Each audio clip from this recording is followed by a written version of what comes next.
Haseeb, I recall that I had a few years ago a conversation with Hong at London Book Fair, I believe, over a coffee, and I said, when AI in the broad application was still much younger, and I recall that I said, imagine people would have made full use of Excel and Word and PowerPoint and so on. The world would probably be a very different place. And we have by far not really used that capacity of the technology which is available to all of us, basically on our desktops. So, Haseeb, I'm tempted to ask you as a biologist as well, because the human factor is so strong in using technology. What's your view on this? Obviously, we are holding ourselves back in some situations for defined reasons and for undefined reasons, right? For ethical concerns, but sometimes only because there is a habit of doing something in a particular way and not the other one. What's your view if you look at AI in peer review, and how do you see us as human beings, if that is possible to say, interact with a new technology that holds so many promises in making things much easier and much faster, and also holds risks?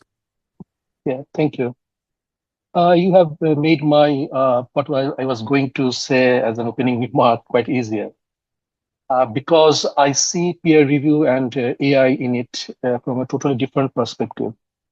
When you were reading my short bio, I think audience, you got the idea that I'm a researcher.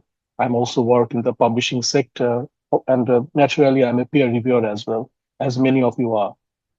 But I think I'm a proponent of 100% AI dependent peer review, not a hybrid. And almost 2 years back, I wrote an article in the Scholarly Kitchen. I will be sharing the link in the chat because I believe, and I not believe, I know that peer review system is extremely exploitative system, the way it is now, human dependent one. And we can talk about hybrid, doing certain things using AI and remaining others for a human being. I don't think so, because the whole system is fundamentally flawed. Just think about quite a few points have already come up. Just think about the reviewer fatigue. Just think about the lack of recognition. Just think about how preprints a non-peer reviewed document is being cited in peer reviewed documents. So you are actually endorsing non-peer reviewed research and getting a decision out of it or conclusion out of it.